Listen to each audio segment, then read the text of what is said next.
ይሄ ነገር ትክክለኛ አይደለም፣ ትክክለኛ ነገር አይደለም። እውነታው ምንድነው? ለትወና ብለው ወስደው ነው ይሄን ነገር ያሰሩ። ስለዚህ ሙሉ ነገሩ ትወና ነው የተሰራው እንጂ ሙሉ እናት አባት አለኝ፣ ወንድም አለኝ፣ አክስት አጎት አለኝ። ቤተሰቦቼ በእንደዚህ አይነት ሁኔታ ነው የሚኖሩት። እኔ ደግሞ ባለ ትዳር ነኝ፣ የልጅ እናት ነኝ። አግብቼ ተደሬ ተኩዬ የወለድኩት ልጅ ነው እንጂ በእገታ ምክንያት የወለድኩት ልጅ አይደለም። ስለዚህ እኔ ልብ ኬዝ ታማሚ ነኝ፣ ያው ታማሚ ነኝ። ሌላ ነገር ግን የለም ብዬ እዚህ ጋር መዓዛ መሐመድ፣ ተስፋዬ ወልደ ስላሴና ሌሎች የዩቲዩብ የደም ነጋዴዎች በየዋህ ኢትዮጵያውያን ሴቶች ላይ የሚቆምሩትን የጭካኔ ቁማር ማንሳት ያስፈልጋል። ብርቱካን ለሴራ ድርሰታቸው የተዘጋጀች ተዋናይ ነች። ከትወናው በኋላ ትዳሯ፣ ሕይወቷ፣ ልጇ ጉዳያቸው አይደለም።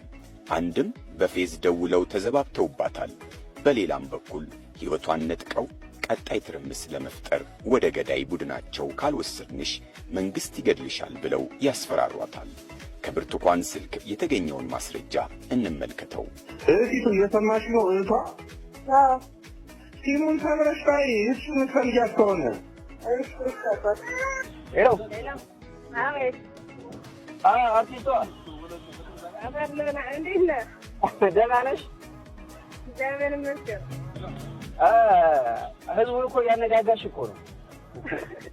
ግማሹ አንቺን ይደግፋል፣ ግማሹ ይሄ ነገር ውሸት ነው ይላል። ማርያምን አዎ ሙሉ አካል እያለኝ ያደራ እንደው ልመና ሰው ላይ አያሳዝንም። ወንድም አለኝ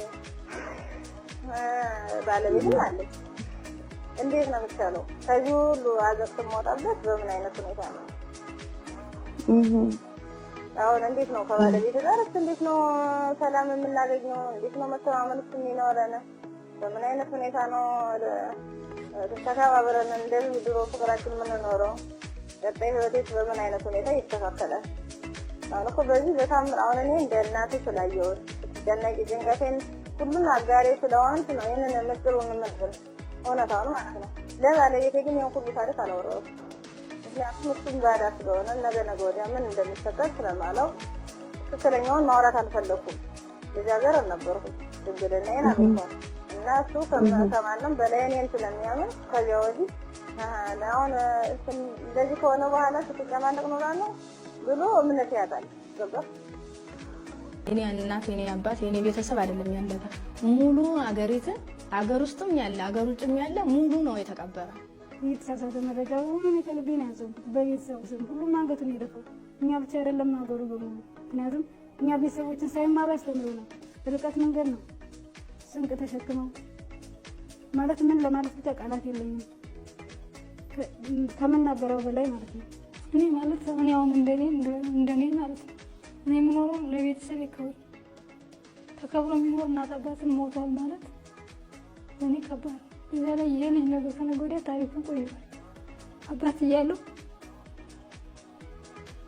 እንዲህ አይነት ታሪክ ለልጅ መቀመጥ አልነበረበት። ብቻ ግን ይሄ ነገር እኔ አሁንም ህዝቡ እንዲያውቀው እንዲረጋጋ ታሪክ ውሸት እንደሆነ ልጁን የሚያሳድግ አባት እንዳለው ባንክ ነው የሚሰራው፣ ምንም አይቸግራቸውም። ሁሉም ነገር አሟልቶ አስቤዛ እንኳን እስከ ቤት ድረስ እየመጣላት ነው የምትኖረው።